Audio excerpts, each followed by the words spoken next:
says recording in progress. So I guess that means magic is happening in the cloud. All right, it's 5 past, Diego. I think you might as well take over and present. Sure. Let me share the part. Okay, share the presentation.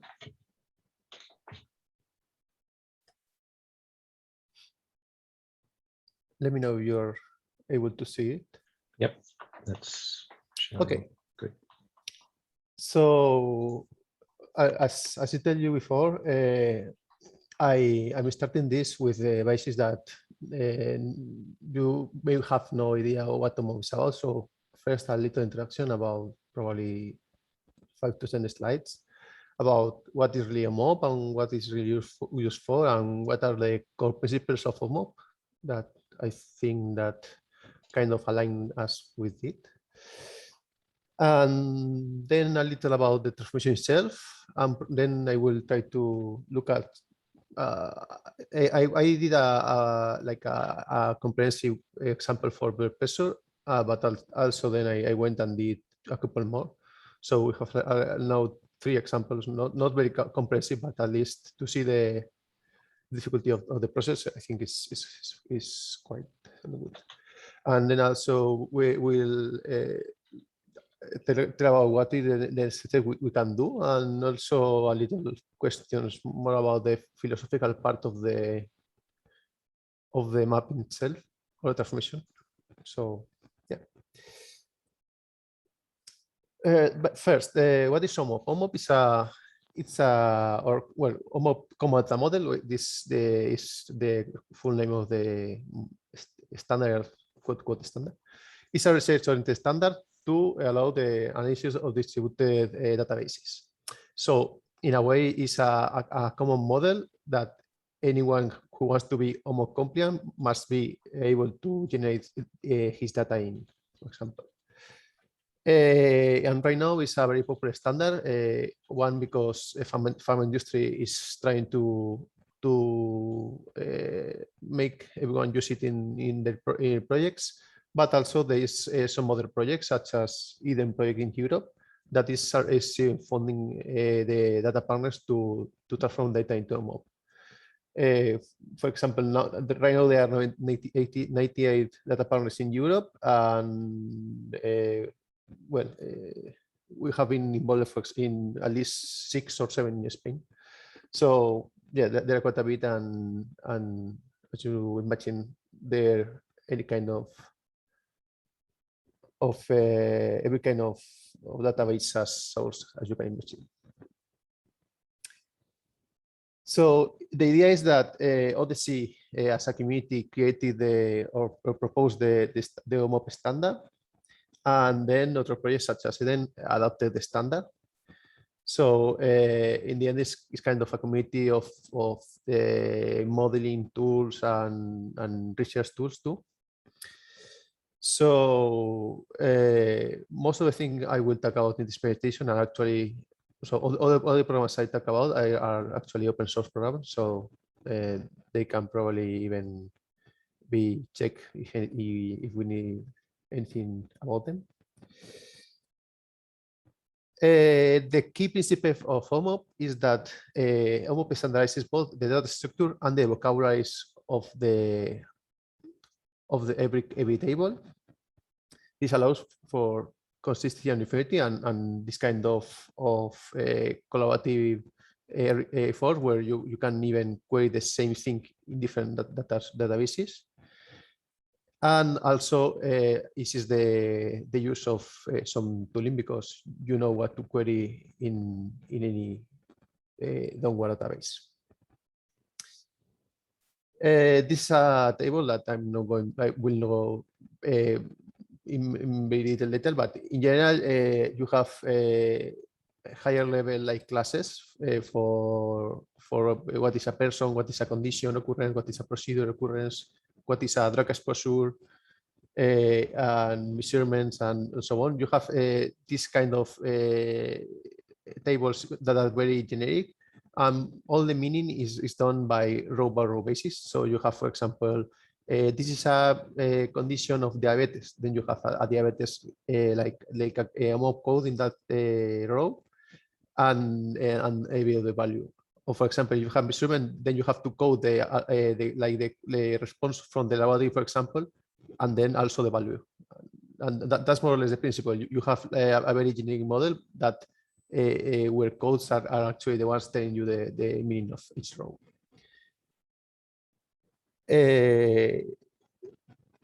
Omop also provides some vocabulary tables, and we will see also what this really means in practice, but more of that later. So the idea on the vocabulary model is that it provides a general structure for coding every kind of code that is going into the database into a normal code. In general, most of the more difficult part of the mapping is in this step, taking your local codes and exposing them as Omop codes. But luckily, Omop has already tried to include any kind of mapping available in UMLS, for example, that is like ICD-10 to SNOMED, etc to XNorm, any kind of thing you can think that is already available there is already included in Omop. So if you, for example, select that a given vocabulary is important for your organization, then you will also get the mapping for these codes to the standard codes. Diego, just a quick thing on the terminology there. Where you refer to Omop vocabulary, is that that is like the Omop vocabulary? Is that something like UMLS? Kind of. I have later a slide that I think it will clarify a lot. But in general, that's the answer. They have their own codes that are actually mapping any kind of vocabulary they want to include as officially, I will say. So, right. So we should understand Omop as having its own managed terminology that's cross-referenced to the other. Not really. It's more about they release, for example, the next October they will give like a full release of the terminology. That means that they have different official versions of each terminology included into the Omop codes, and you have an Omop code for each one of the codes you are going to include in the terminology. For example, you have like the diabetes code is SNOMED that has an actual Omop code, and each one of them, the low-in ones, the XNorm ones, they have their own Omop code. So in the end, you have a mega table with all the terminologies, all the codes of a terminology like Omop codes. Okay, thanks. No worries. Well, as I said, the vocabulary is also dotted. So the idea is that this kind of new mappings you get for existing terminologies or even new vocabularies are actually loaded into each vocabulary release. You can go to that Athena website that I'll probably visit later to show you how it goes. And you just select the ones that you're interested in and just get like a release tailored for you for your own purposes. And also the vocabulary is improving. For example, one thing they are going to add is Spanish synonyms, for example, that they were not available, and they were quite a difficult thing to do for us. I mean, now that we have done that, it's not that difficult because in the end you just need to fill the Omop tools with compliant vocabularies or compliant synonyms in this case, but it will be officially supported and it will be much easier to use it, for example. Well, that's the much I was talking about. So they have like a concept table that has every concept they have included into Omop. So the idea is that any kind of terminology you are thinking they are probably already included there, and also they have probably some kind of mapping. There's also other identifiers in the for terminologies. So more or less you can tell which ones are included and which are not. This is also what I told you about in Berlin, that some terminologies are kind of difficult to get, as they are, for example, different versions of ICD-10, for example, that correspond to different extensions or local mappings of ICD-10. But in the end, it's more or less the idea. They have a single string to identify the vocabularies. Omop also introduces the concept or the idea of standard concepts. What a standard concept is that for a given table in Omop, for example, condition occurrence, they choose like a representative terminology. For example, for condition occurrence, they say that the official codes are SNOMED codes. What this means is that in condition occurrence, you will have, for example, Omop codes that are actually SNOMED codes, but in the end they will be Omop codes. Just that the subset is actually SNOMED. The same for the expressor, that they choose ERX-norm as the official terminology, but again there will be ERX-norm Omop codes. And for example, other tables such as measurement has different valid source terminologies, such as measurement with loink and SNOMED. And procedure, they have everything. For example, in procedure, you have some ICD-10 PCS, some SNOMED, some loink. So it depends on the table, but in general, is usually one terminology, one standard set of codes. And again, the mystery or the improvement is to get the non-standard codes. So imagine you have a diagnosis in ICD-10, and from that you have to get the SNOMED code that in fact will be a Omop code. So you have to do some kind of 3-jump mapping. Methodologically, it's not that hard, because in the end they also teach you how to do this kind of transitivity clause from the mappings you are interested in, but that's the kind of things you will be in the Omop transformation. There is also a need to create local vocabularies, because in the end, most of the organizations have lots of local codes. In a way, we are in more or less the same spot, as we have already lots of elements with rich meaning. So in the end, we'll have to probably map this kind of or ET codes or vocabulary codes to Omop to be able to do that. In general, Omop understands that you have like an enormous local source with millions of codes. You want to be able to map that in a time-wise manner. So they actually say that you map like the 90% or 80% of whatever set of codes you are give you more success of mapping. Another good thing is that every code that you transform also is stored in the original form in the SQL database. So in a way, you can query for the Omop code, or you could via SQL query for the specific code you have in your system. For example, if it is ICD-10 or is a given even a strange form or ICD-10, for example, then you could be able to even query for that, even if you don't have a mapping in the end to Omop. And again, not having a code available doesn't mean that the data will be lost, but because Omop allows you to put like zeros in the code, in the target code. So you're marking there that you actually don't know the mapping, but in the end, you could in the future, if you improve the mapping or get to know which code it is, you could update that kind of codes to be able to be used inside the tooling. because that's the only difference when you put like a 0. Is like the tools won't be able to look at this codes, but you will be able to look for them looking by the source concept.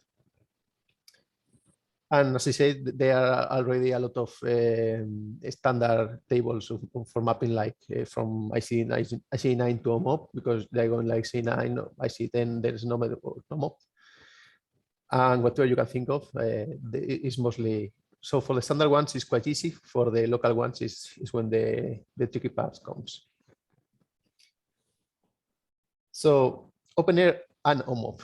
I think that we are in a very good spot to try to achieve or to tackle this problem, because in the end we have a very rich semantic source models.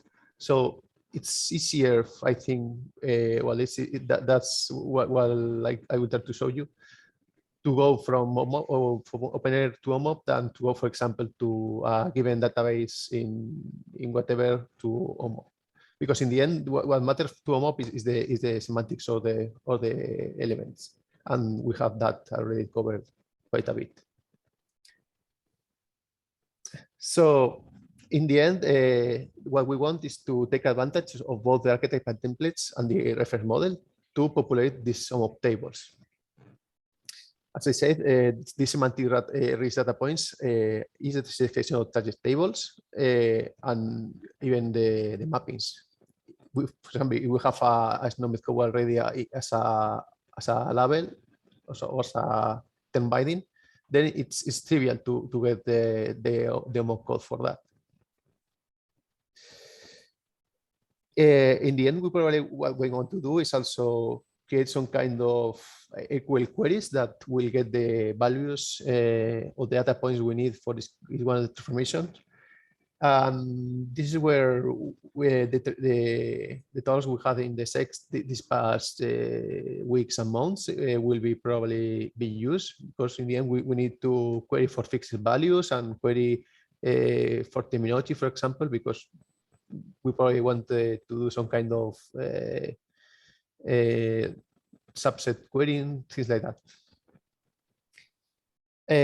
And probably the more pragmatic part of this will be get to the person information in a standardized way, because in the end, the key part of Omop is to start mapping the persons, and I think that's where we don't really know where to start. So any kind of doubt for the moment, because we're going now through the samples. If not, I will continue.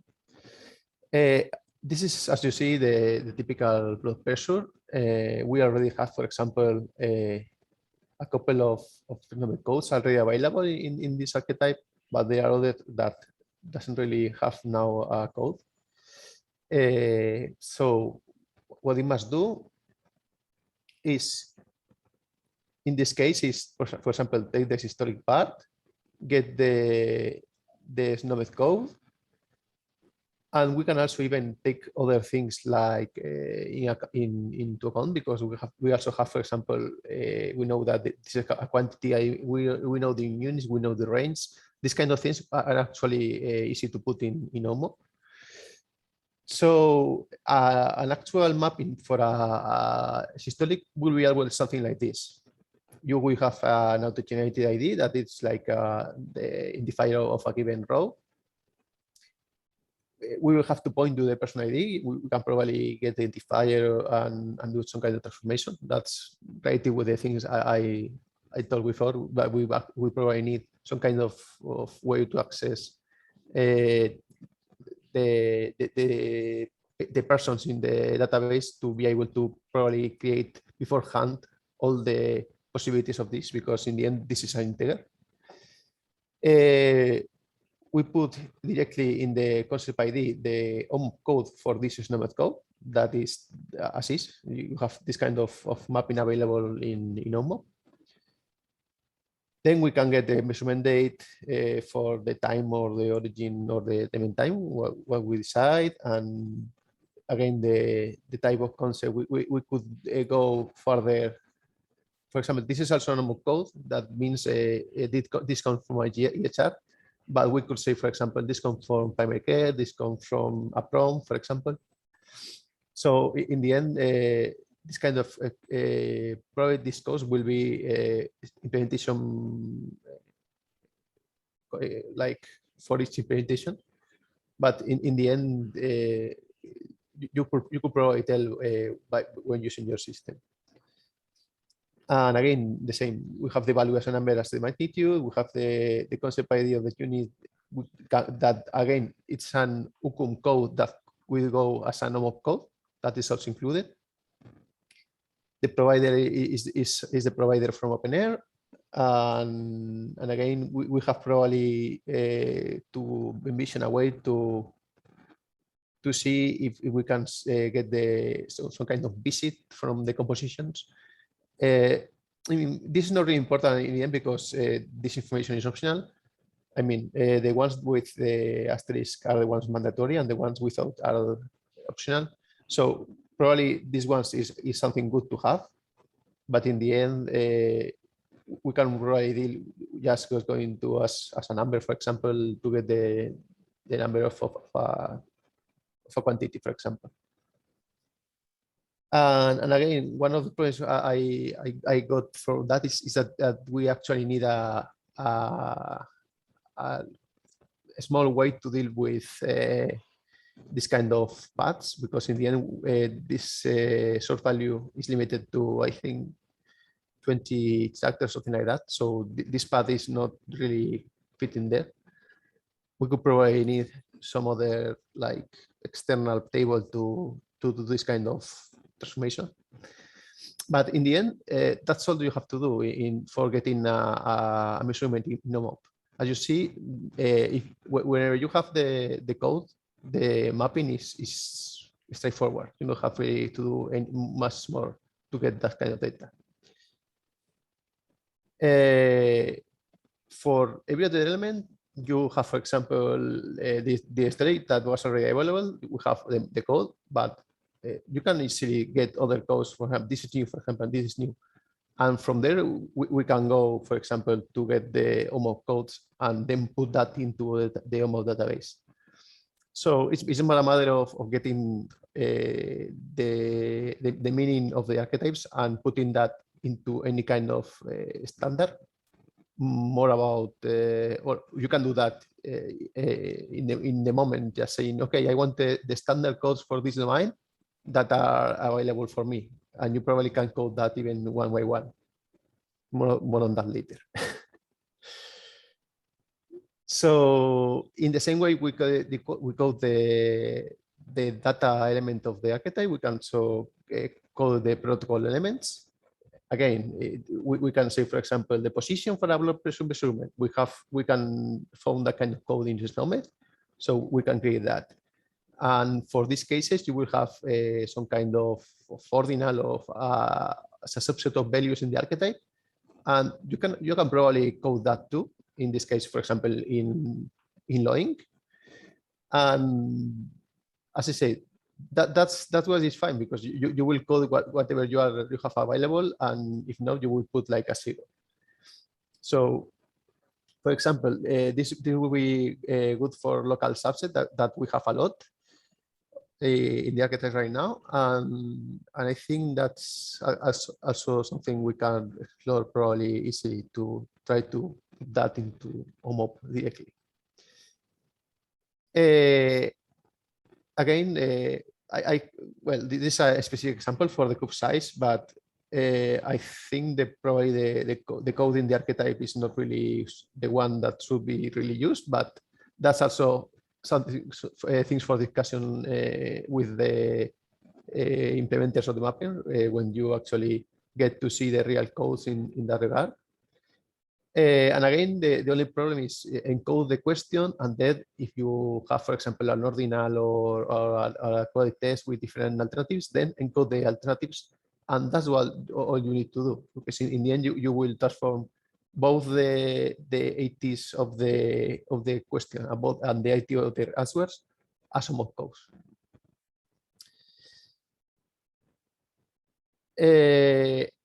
same thing with as for example, location of measurement. Same. You have a long form for that, and also you have a SNOMED codes for different parts of the different codes we have reassumed. And in this case, for example, the code is a text. So in principle, you could have like a text come there right as is. So in the end, you will have to put something like this, the value as a string is this text. That's also supported by Omop. It's probably difficult to, or more difficult to then create, for example, the queries there, because you have to do the specific like string that was in the source data. But that could also be like the values string can be checked by Omop tools such as Atlas.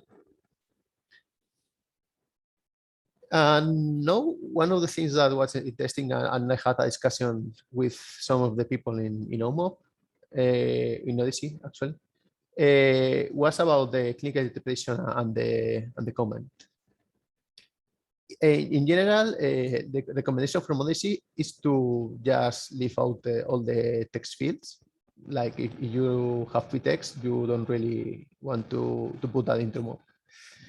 But in this case, for example, for the clinical interpretation, that can be coded. So if it's coded, it's no problem. We just get the code and put that into Omop.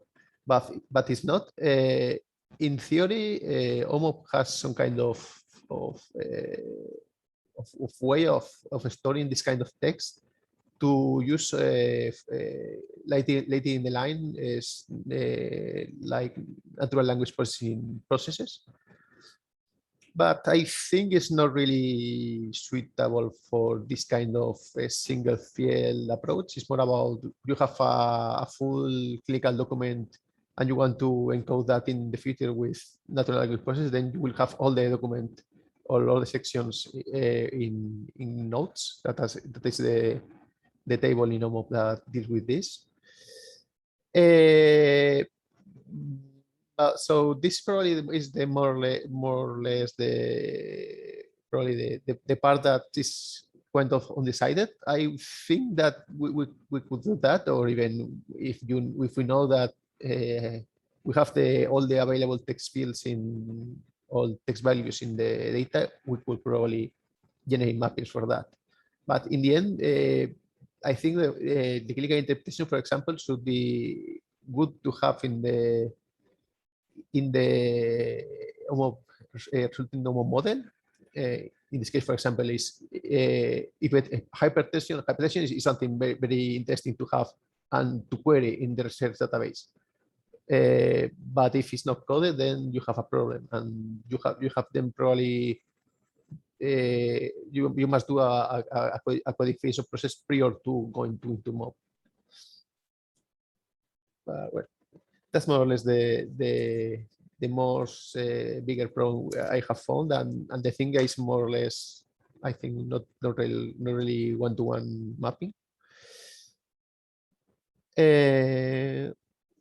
So in the end, what we are doing is, if you detect, for example, a quantity, then you will create a quantity or even an ordinal. You will create a measurement for each one of the elements in the archetype. In this case, we could also have, or Omop has the option to relate different rows as it were the same thing, or as they belong together. For example, in this case, we have the systolic to diastolic.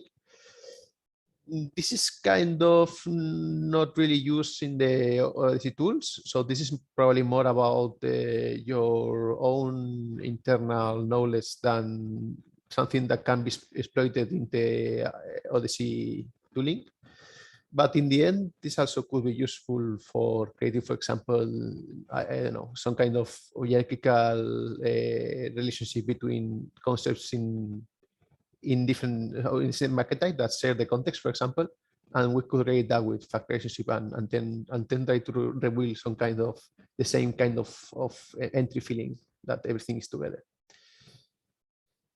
And you can also create your own ones, so that's not really a problem. We could, for example, use a set of predefined ones and we will be fine with that, I think. And lastly, again, when you create like different measurements, you probably have to create what is called visit occurrence and also the distribution period. The visit is probably kind of the episode of care, something like that. And the observation period is something a little bit different that is more related to the time of the span of time where I know that I will have data about a patient, or reliable data about a patient. For example, in some places it will be equivalent to the episode, but in other will be like, okay, I know that the patient left the hospital here, so in this kind of time, I don't really know what they did to him, or even the information he will give me is complete. So that kind of things is taking care of observation period. That is really the table they use to actually do cohorts and so on, because they throw like a dart. And if the dart falls into the observation period, then they will try to test for the cohort conditions. But if not, then your patient will be out. So that's kind of a critical thing, and I think that we probably could do that in some kind of SQL, knowing what we have, what we really have about a patient in database, and get some kind of period time. Again, related with what we discussed about the genetic compositions, because in the end you will want to have anything, or the starting time and the end time of whatever they have over the patient. Are you bored already, or are you? I have two more examples, but they are like very simple. So if you want, we can discuss something. If not, I will go through examples very quick, because it's more or less the same in the end. For example, in this case, I took a more generic archetype we have, that is the lab result. In the lab result, you have the test name and the test result in two different elements in the archetype. So in this case, you probably have to code the test name. Again, if it's code, it's fine. You don't have to do anything, because you just get the code and get it into Omop. And again, the test result, that can be anything there. And you probably have to get the specification and get the value of whatever the result they give you. If it's a quantitative result, a qualitative result, whatever. And there is also the option to get a specific that data there. So there's also a table for that in Omop. So in the end, I think more or less every casuistic we could have in these archetypes is covered in the end in Omop model. Also the medication, which is like a very, so in Omop it's supposed to be like given medication, but you don't really need to be like known for that, because in the end, if you get other kind of data that is coming from insurance, for example, you will only have like prescription. You won't have like actually medication taken by the patient. But I think the table in Omop tries to cover most of the cases. So in the end, any kind of thing we have in our archetypes is going to be there in some way or the other. Again, we have like the name if coded easy, or the constituent if coded easy. That will be the concept ID of the drug. And we have the amount, that is the quantity. We have the speed, that probably is the verbatim date. I haven't been able to see, for example, for this medication, when the medication actually starts or in the archetype. And there are also a lot of fields in the Omop tables that are probably interesting, and I'm really curious to know why are there or not in the archetypes. So that's also a discussion for later. So going for next steps. So in the end, what we have to do if we want to be completely Omop compliant is to provide Omop codes for all archetypes. If you have already some kind of SNOMED code, we don't have to do nothing. So it's already there, the mapping, and it's a matter of using that kind of mapping with for the generation of the tables. I think we have to do a careful review of the codes because are already there, because I think there could be some inconsistencies. Also, I think we can really use LOINC more, because in the end we have lots of questionnaires and scales that are actually quite are actually present sometimes in LOINC. So we probably could do that even if we don't really have a SNOMED code. We probably have an equivalent LOINC code. For example, we have lots of yes/no answers, or whatever, a high, low. That's all LOINC codes and could be easily done for that. And in any case, for finding the code that we don't have, we can use both Usagi. That is a kind of a mapping tool that I will show you a slide later. And also Athena, that is more about like a browser, like thinking there's no browser, but probably simpler, or not simpler, but more focused into getting mappings and things like that. So Athena will be like for a single code and going one by one and looking for them. And Usagi is more about trying to encode a bunch of subsets and then getting a first iteration of that, and then you review the codes and try to find better codes. This is Usagi, in fact. And if you look into the tooling itself, that's I have been doing in my free time, is trying to code every data point in the archetypes to a given Omop code. I mean, I'm about 400 of 11,000, so there's a way to go. But in the end, the idea is that by archetype, that's doable.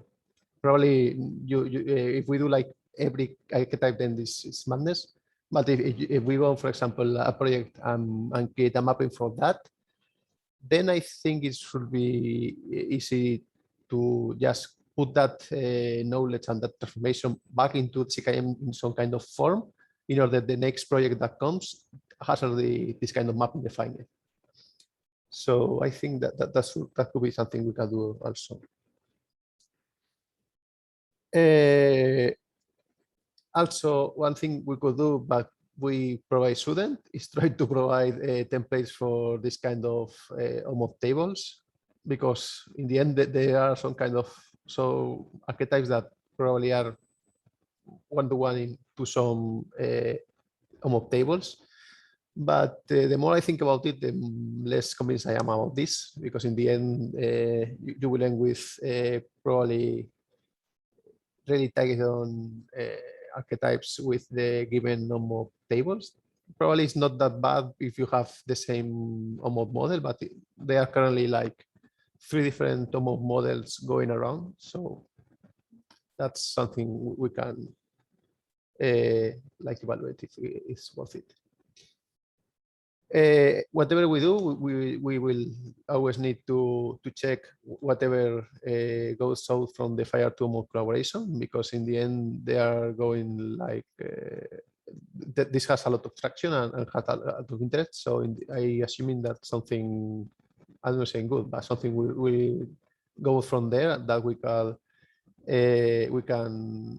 then try to see what it fits us. We can also contact Odyssey for collaboration, like a formal collaboration. I think there was some interest from some partners in the so people from Odyssey in the open discourse, but probably we can do this to be a really formal collaboration if we want. We could also do some kind of white paper on openEHR to Omop with these kinds of transformations. I think that's more probably about, so the useful thing will be like getting archetypes, and when Sanguine transform that into Omop, then be able to put that back somewhere. That will be probably better than just creating a white paper. And again, we can probably, for example, try to review Cdm for missing elements. I mean the archetypes itself. So, for example, the medication archetype, even if it's quite complete, there's some things in the Omop model that are not there. So I'm pretty sure that we could probably launch a review, a run review to see if we actually want these elements in the medication, for example. And finally, just some philosophical questions that are probably more about what anyone thinks about them more than about having an actual answer to them. So the first one will be, do we want to recommend to do snapshots, like take all the data and just put that on the data, or trying to do a continuous iteration that each time that you generate a result for an archetype, you get the corresponding rows in the Omop and then you put them into Omop? I don't know, that's probably something is more a project to project basis.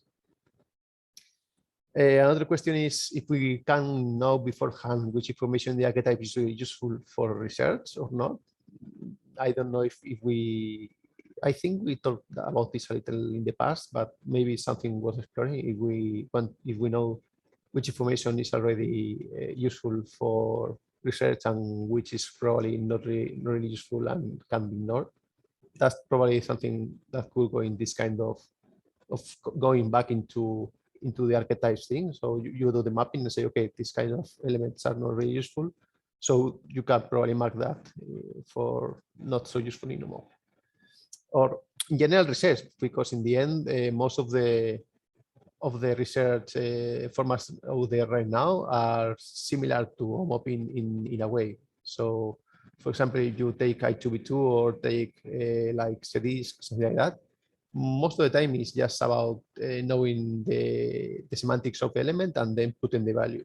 So whatever we have said for Omop is valid for any kind of research standard, I think. And one thing I wanted to throw a little is the if we don't really if we are as a community cannot really do this already. So if we, for example, have this kind of distributed query environment, we could probably do whatever Odyssey is doing just based on archetypes, for example. So instead of basing everything in a common data model, you will have, for example, a set of archetypes that different partners should support, and then you could, for example, provide the aggregation query that creates some kind of counting or whatever results, and then go back and join that kind of result together, and then you have like VeraTech research. So that's food for thought. And finally, there's also the matter of having standard codes. So in the Cdm, or not codes in the Cdm, and then having local codes in the local templates that have probably several mappings, and then that's probably more difficult in some cases. And no, I don't know if it's always difficult there, more difficult, or just is something we can, I don't know, try to recommend them something in that regard that is easier to do from the archetype or just for the template, because probably depends on the use case. And that's the presentation. If you have any questions or other discussion, please.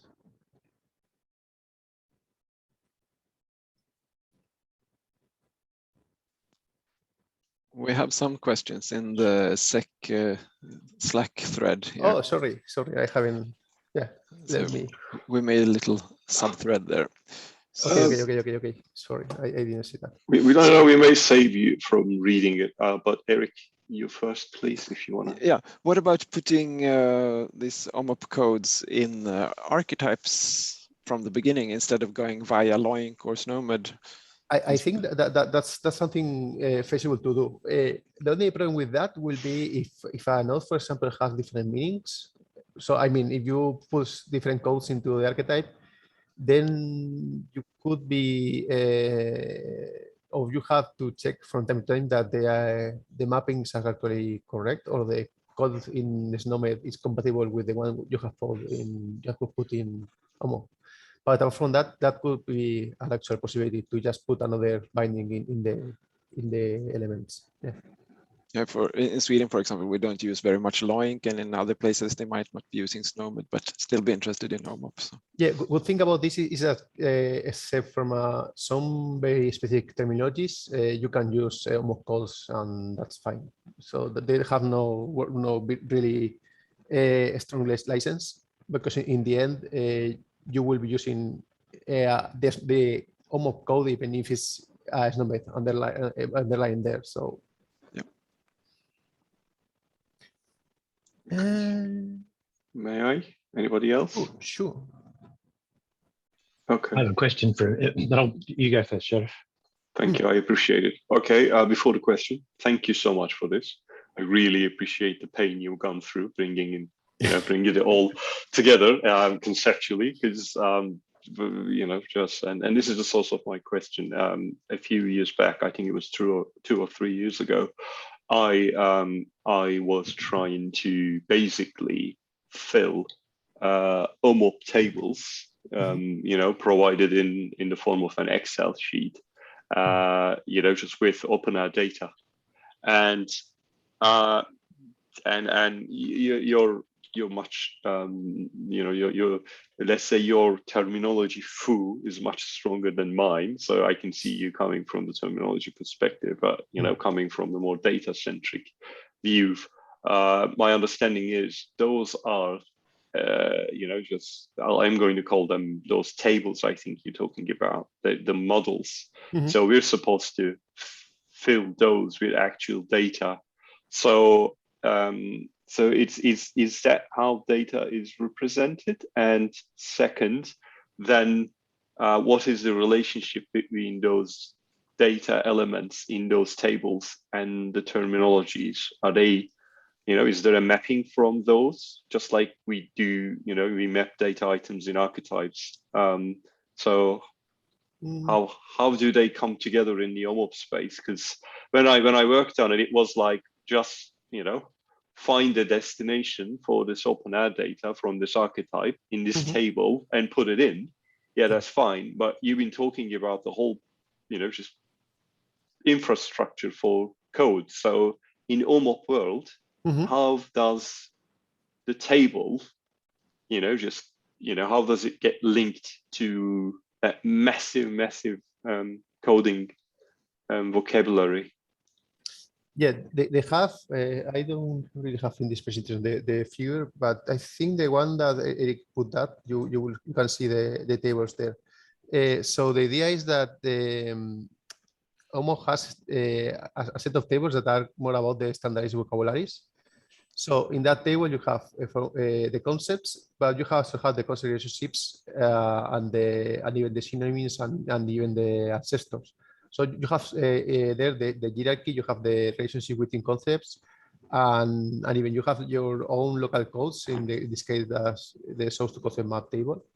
So in the end, what that means is that you will provide some kind of transitivity mapping between your original code and the Omop codes, and that's doing, so they have already SQL to generate that. So you have to just say, okay, give me all the transitivity mappings for all the codes I have in my database. And if you, for example, add like local terms in your source to content map, that will also be added into the transitivity table. So in the end, you will have in this in a new table that is called source to source, source to standard, whatever. You will have this kind of my original code is this, and the Omop code is this one. So this kind of one-to-one weight mappings, regardless of the or where you travel to get that to that point. So that's probably the table you will be using a lot in the subset of that table. That's what you will be using a lot in the transformations. Okay, I think I have a picture, but I can look into the details. Thank you. That was very helpful. Thanks. And for data points or the data used in Omop. In reality, it's only useful for measurements, for example, and for observations, where you actually have to specify like in this model is just a float. So you have, for example, a numeric value is a float in Omop. You, as I say, you can also, for example, encode the measurements or the observations in some kind of limited vocabularies that you can, for example, then put like a key value thing. Like the measurement ID is this one, and the measurement concept is this, and the measure volume is this one. And that value can go as a string, as a number, or as a qualified value. I have put, I think, a link somewhere. I don't remember where, but I think this one. For example, this is the combat model they have for 5.3. Current version is 5.4, I think, and they also have like 6 going around. The model is more or less the same as the one you see in the image Eric put in the discourse. In the end, is more about some fields going mandatory and then others going optional. For example, in 5.3, the dates are the mandatory date is just a date, not a date time, and they have changed that in the 6. So that's the kind of breaking changes they have. So that's not really, it's not really like a different model by a lot, but they have some kind of things here and there that are not really compatible. But in the end, the model is more or less the same. So you have like the clinical tables and the vocabulary tables in both parts. You have also the locations, care providers, and care site. And then whatever they call as attribute elements are things that you are actually not going to fill in your ETL. That's things that are going to be done beforehand. So once you then create some kind of data tables. That's always very useful for example, you have a patient that has, for example, he has diabetes this day of this year, and then the next year you have another diabetes like whatever. So in the end, you will have different conditions or that are repeating in time, and that this kind of table there is try to get all together and say, this is exactly the list I was dealing with, I think. Thank you. I think I missed it during the presentation. Thank you so much. This is I'll need some time to consume this, and I pasted the link you gave into the thread in Slack if anybody wants to click on that. So that's all from me. Thank you so much. Tom, you had a question if you want to. These tables imply a mapping that would be required. One assumes a reasonably standard mapping between the reference model and some of these fields, like, well, you had another table like this, but with some stuff on the right hand. So yeah, back there somewhere. Yeah, this one. Yeah, so you can dig out things like, let's see, value as a number is presumably always value.magnitude inside. Yeah, because in this case it's a quantity. If it was an ordinal, for example, you will have to do like a value whatever. Right. Yep. Okay, so there's some sort of multiplicity, but there's a somewhat standard or standard-ish, let's say static mapping that could be established. For example, that history.origin and/or event time is probably event time. Well, could be either, couldn't it? Yeah, but that's more a matter of I think, for example, this kind of mapping is more about deciding exactly, in this case, for example, which one is really the one that will go philosophical in Omop, for example. Or if you don't have both, you can usually use one or the other, for example, and that's the recommendation, to use one or the other, whatever is available, for example, or whatever is more like going to the truth to your data. and more or less the same. So the other ones are more or less like standard. Like the right part is more or less always the same. For example, quantities is the same. For ordinals, it will be more or less the same, but just changing where the value goes. In this case, it will be value as concept ID. In this is called. So it's like you have the value as a concept ID, and this is the Omop ID that represents that kind of qualified value and the source.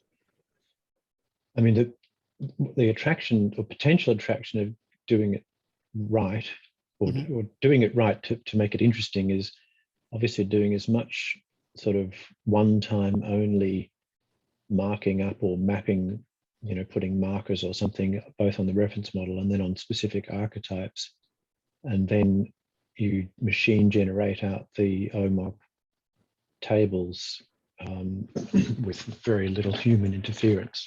And if that could be achieved, that's interesting. But if it's more the other way, then and everything's requires a lot of human intervention, then it starts looking like a lot of work, doesn't it? So yeah, anything that's sort of that's why I say that the key is you have a clear meaning of what an element really means. One thing I haven't mentioned is that, for example, you have a given SNOMED code, for example, the Omop code itself will tell you in which domain or in which table go. So you can do that, for example, to distinguish between measurement and observation, for example. That's two different tables, and that the codes they have in each one is like different. So you can even use the mapping to decide where to put a given field. So yeah, I mean the way I see this, Tom, it just look. You have two options in openEHR to represent semantics. One is the very structure of the archetype itself, and the other is an explicit mapping to a terminology, and sometimes both. The Omop view of the world is, I think, all semantics is expressed only with codes, very US view as usual. And then there isn't that much of an emphasis on the semantics of actual data or the structure of it. This is why they're just tables. So we could move data if we have a mapping at the RM level, as you say.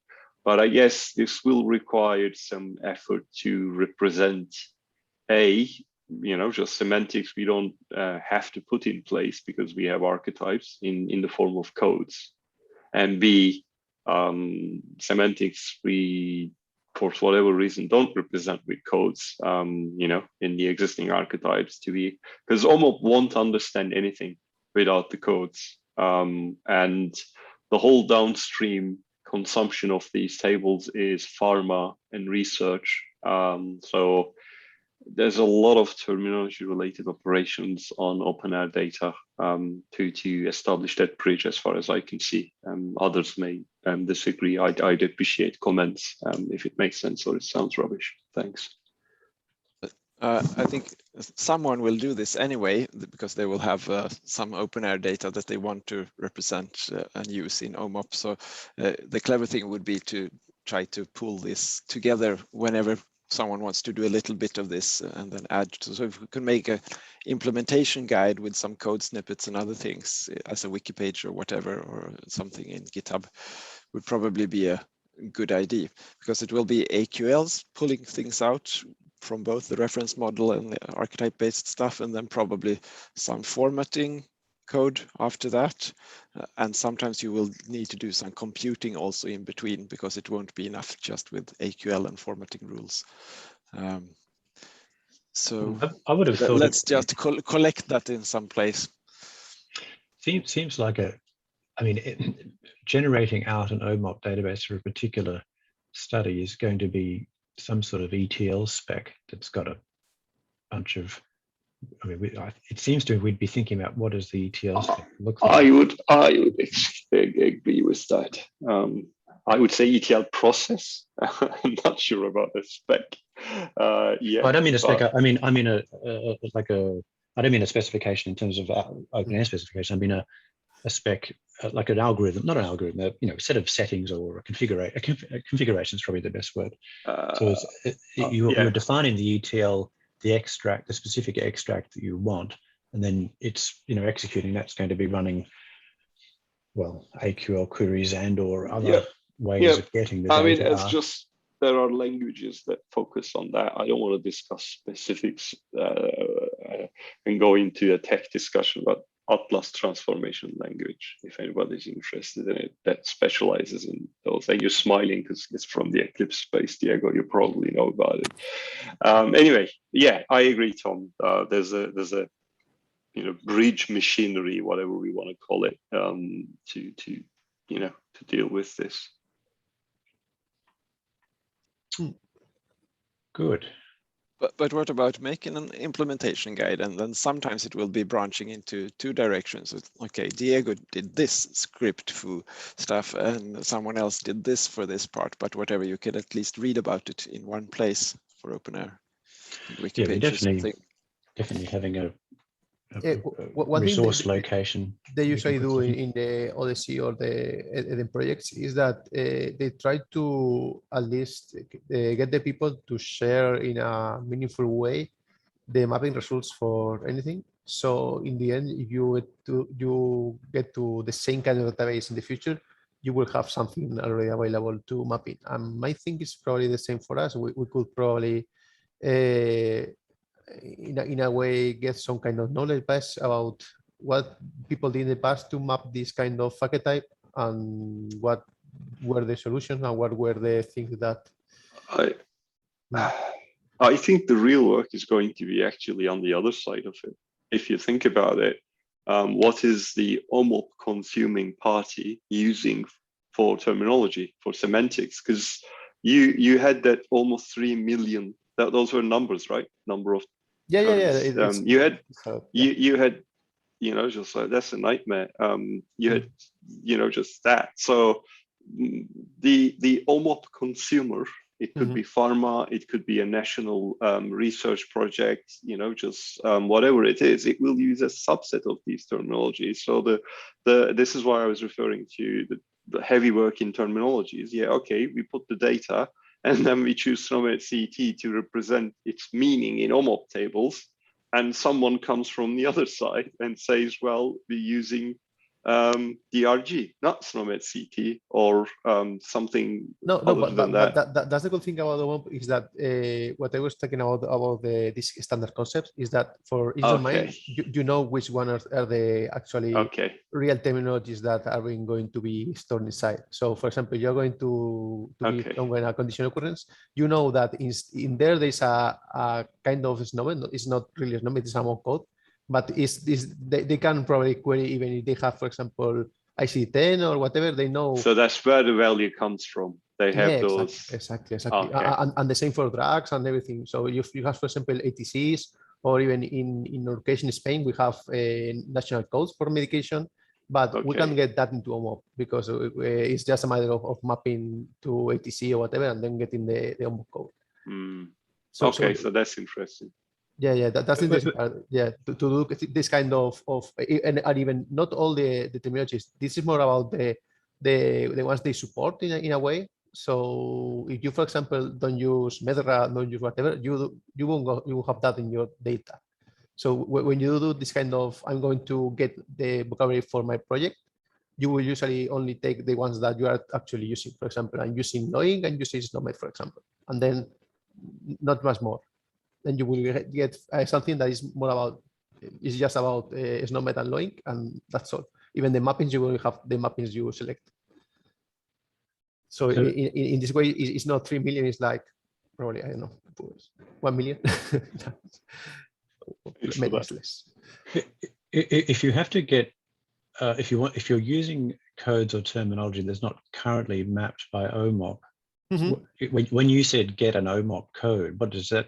You don't make them up. I presume they're assigned. No, what you do is get this kind of Usagi tool and just go to a kind of a language and try to find by the label the most closest match. Yeah, exactly. And then you use that. In this case, for example, you can say only give me standards because I want to map to the end result in the end. But you could, for example, get a mapping to a non-standard code and then try to with the mappings to do that kind of jump between the non-standard codes and codes. But in the end, it's more about, for example, in this case, what is poor? Poor is a machine value that has allowing code, for example. And what is saying is that you have a allowing code that in the end is an Omop code somewhere here. I think this one. So these are the Omop ones that will be in the data, and if they are standard, then it's fine. You can use that in the corresponding domain, and people will be able to find this code because they know the subset of things they can ask for in this kind of for example, in this case, a measurement reply, for example, or observation reply, whatever. So, but if you've got some slightly exotic kinds of concepts and codes that aren't covered currently, then you put a zero and say you have a mapping, and then you will have this kind of code as the code in the database. You won't be able to access them through the Odyssey tools because in the end they are only using like this kind of codes. But it will be in the database, and you will be able to, for example, query by what in this case, for example, it will be an IT code. But if it was, for example, a local terminology one, that will be in the data in a place where you could actually do a query for that. So in a way, it allows you to do like very complex and very cool things in the tooling. But also, if you, for example, are not really sure about what mapping, then you don't have to lose that kind of data. You will be able to use it for some kind of query. But is there a way of asking for new Omop codes for, I mean, let's imagine that some, I don't know, Heimer or somebody started. They have some kind of group that is dedicated to only the vocabularies. So, for example, I was asking them to add the Spanish codes and also the Spanish extension, because it's some kind of different and we have more codes. And they are going to do that. And so if I have a code from the extension that is not really in Snowmet, for example, no, I will be able to do that. But in the past, I won't. So in the past, it will be a zero, but now it will be a code. That's the thing. They are trying to update the terminologies by user request. They even have a Discord forum, and it's quite similar to what we have.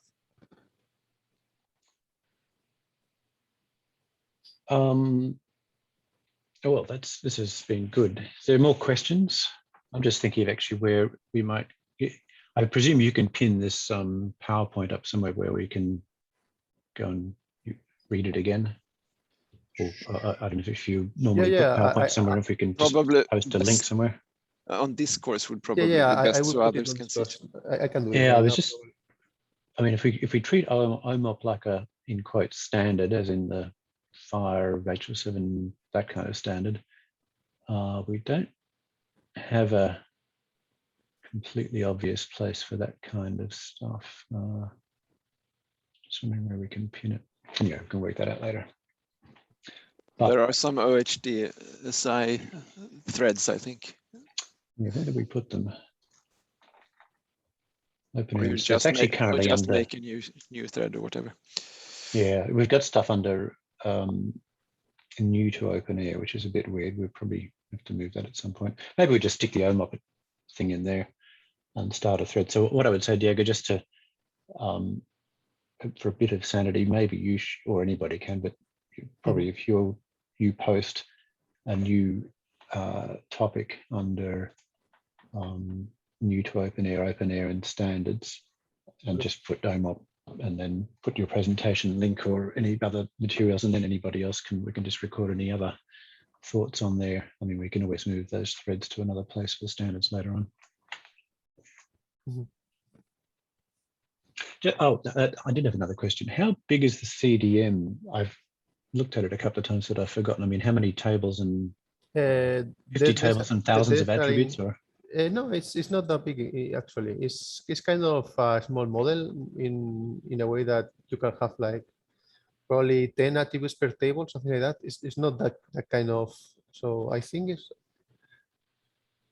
probably 50 tables or so, And for this, you usually use like 10, like actively using the other ones are like vocabulary tables that you load and you forget, some metadata that you are not really using. So I think most of the things are quite simple in general, because in the end it's just a matter of what do you need for a measurement. They are going to the bare minimum. You need, for example, a date where it occurred, the code of the condition or whatever, and then if it's a value, for example, then the value somewhere. And other kinds of metadata fields that are more about where the measurement took place. So you can have even different following the patient in the around in the system. For example, he went to primary care and then go to hospital and then to emergency, whatever. You can do these kind of things with the data they provide you. So apart from that, it's more about the bare minimum fields you need to represent something. Probably the most complex one is the drug exposure, and even then is not that difficult or different. Yeah, I think in fact this one is probably 5.4, more than 5.3, I think, because there are surveys that are not really included in the 5.3. But again, yeah, I just think in terms of going somewhere with this, it's going to require some real sort of funded project that has human effort put onto it. I don't. Are you currently working on something in Spain? Yeah, well, we have, like, as I say, 6 hospitals, probably 7, because we are actually talking with another one to put the data again into Omop. So yeah, we are doing a lot of work with this in Spain. Most of the hospitals are directly or indirectly trying to get the data into Omop. I think there was a requirement for the Catalonia project in a way. So yeah, I think it's been kind of as I said, it's in Spain at least is an interesting thing to look at, because in the end they are trying to get directly or indirectly it's the interaction little by little. Yeah, well, the reason I say that is simply that if we're going to get serious about working at various RM mappings and then analyzing certain archetypes, I mean, which archetypes, that more or less depends on what kind of clinical study is being undertaken. So that just depends on the customer or some sort of research group or whatever. Yeah. I mean, maybe HiMed will at some point want to pour out their data into an Omop kind of container or databases or whatever. So that might be an impetus for doing some serious mapping work. And because my guess is that, I mean, other than you, who's done a proper analysis or a pretty good analysis, I don't know whether they've done any analysis, but it's going to be some group's going to come up with sort of draft mappings, which probably going to just build off what you've done because you've done the most initial work, and then we just sort of see how it goes. I mean, how would you know if you had the right Omop mapping? You say don't know unless it's something, for example, they have a lot of quality testing, for example. In fact, they have something like for each field of the Omop database, they know a test they can run over the field. For example, one issue is okay, I have an Omop code here. Does it really belong to the domain that is actually going through? For example, these kind of things are already taken care of in there. They have a tool called Data Quality Dashboard that is some kind of 5,000 tests or something like that. So it goes through all the tables and tries to get a really like comprehensive result of whether it's good or bad, and even tells you which tests fail and why, and even with some kind of thresholds you can define to say, okay, it's normal for me to have, like, I don't know, 5% of people that is wrong for some reason, and you can already put that and then check about that. So that's quite comprehensive. I could go there in other presentations because they have quite a lot of tooling that is interesting, but it's more about specific use cases, and they are actually using quite a bit error scripts to do any kind of work over the database. So they are not actually going like, so they are doing SQL, but through R programs that are using them to create, I don't know, whatever they want to do, like calculation of the data, or like machine learning kind of algorithms to try to learn from data. So they're doing some very cool things that, again, it's more about whenever someone does it, then put this online to everyone to use, and they end in even tooling. So. More questions, group? See, we've got a few extras than we had earlier on. I have a question for Sebastian Garde.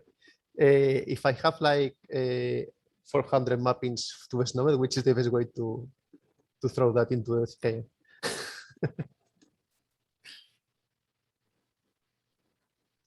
Sorry, you want to throw all that in CCAM? Yeah, I mean, I assume that I could go like little by little and going archetype by archetype, saying, okay, I have these 4 codes here, and I have these 4 codes here, and then go one by one. But I have probably is a better way to do that. I don't know. That's. I mean, somehow it has to be linked, I guess. I don't know. We can have a detailed discussion about that. Sure.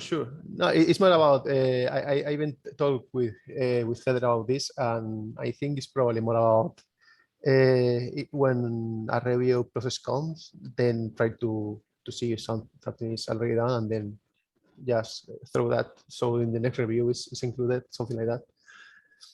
So yeah, that's probably the best way to do it.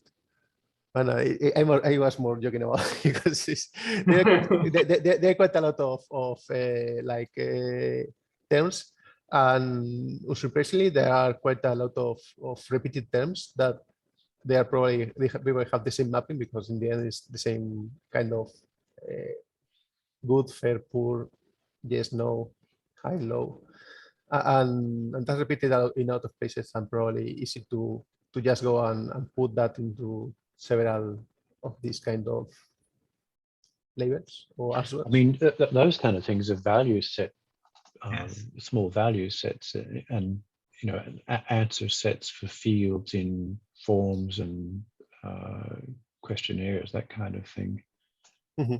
So, but we don't have any way other, well, fire value sets, obviously external would be a way of reusing that, but well, it's got to be the same thing. I mean, there's lots of questionnaires that might have a question where some of the answers could be poor, fair, good, etc. But you normally have to read the text to see, right, fair, if you can walk without a frame for 5 minutes, or some, it'll be some text like that. Whereas if it's a different thing, fair might have quite a different meaning.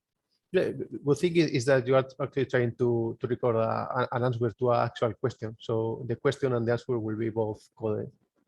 So in the end, if you say like something yes, then it's fine to, as a meaning will be always in the question, more than that in the answer is just the value you gave in that specific question. And that will allow you to just go and say, okay, give me everything that has a value of something as high, for example. And that could be useful for research, for example. It will be hard to standardize this on the openEHR side, I guess. Yeah, I don't really think it's really needed to do that. I mean, I think it's okay if we have our own like semantic rich node that in the end is like whatever archetype and this 80 code, because in the end it's okay, we have that as our local codes, and you are actually mapping that to Loink or Omop in this case. So I think it's fine to just leave it as a mapping, like again against the AT code. So AT code it will be actually the one that is in the data and not the Omop code in any case, or even the LOINC. You will have your local AT code as the answer to the question, and the thing is you will map that to Omop or LOINC, whatever, and then that will be your mapping, not the actual value on the system, probably. Yes. I can see thousands of giant cans of worms in this whole area. Yeah. It'll be very interesting to see some, at some point in the future, the full pipeline of development and, ultimately a full running pipeline to see how much work it actually takes to do something, well, not let's say modest. But I think the Odyssey and Omop people are pretty used to this kind of worms, because openEHR will just be like any other legacy EHR system that they have gotten data from. And as you said, Diego, they have these quality tools, etc. So they're don't used. know what they are dealing with. So this is like heaven for them, I will say, because you have like really rich source data points that not even in the wildest dreams they can hope to get. So structured is what they love, right? Small structured values. Yeah, exactly. If you can tell them this is historic, this is for them to map. As I say, is the base you like use case. You get the value, you transform it, and that's all. If not, you have, for example, different codes in the same table depending on the year or whatever, that you have to somehow put that into the ETL. So this is kind of like the heaven for them. It's the easiest mapping ever for them. Yeah. And I guess when you do research with the value of this cooperation is that you have so many data sources. So you get some conclusions, and then you see this site really is odd. It sticks out in a way. Then they usually dive down into that and see, okay, is there some error in your mapping or whatever, and things like that. So what they do is they make each data partner to fill I would say excessive amount of documents and metadata about the data regarding what they have, how much they have, what domain they cover, things like that. So if someone wants to do some kind of research, for example, they have some kind of an online data partner site that you can say, okay, I want this data, and then you give like this partner has all data, this one has this domain, and you choose, for example, I want COVID data. Who has COVID data? And you get the ones that have COVID data, for example. And that's where probably what they have to do is then, as you say, they make every partner to pass this data quality dashboard algorithm, and they get them to a certain quality. So in the end, they want to say, for example, and I want the data of the partners to be at least 90% compliant with all the testing, which is quite is doable, because you actually have the test and you can run it yourself. So it's like I create a test, something is failing. What is going wrong? You go back to the ETL and do the ETL again. So in the end, it's both knowing which partners to ask and also what is the quality of the data, and you know that even beforehand. So that's quite useful.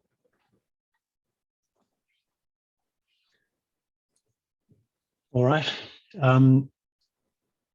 If there's no more questions or discussion, I'm inclined to close this meeting, finish the recording. Any last comments? I'm sure we can, there's a giant topic, so my guess is it's better to just work on discourse and have some subsequent calls or whatever, most likely around some real projects doing real stuff. I think that's kind of the best way to work on these kind of things. Yeah. Any final comments? Okay, that was a great presentation. Thanks a lot, Diego. Thanks for taking the time to put it all together. It's given us some good food for thought. All right, I'm going to stop the recording.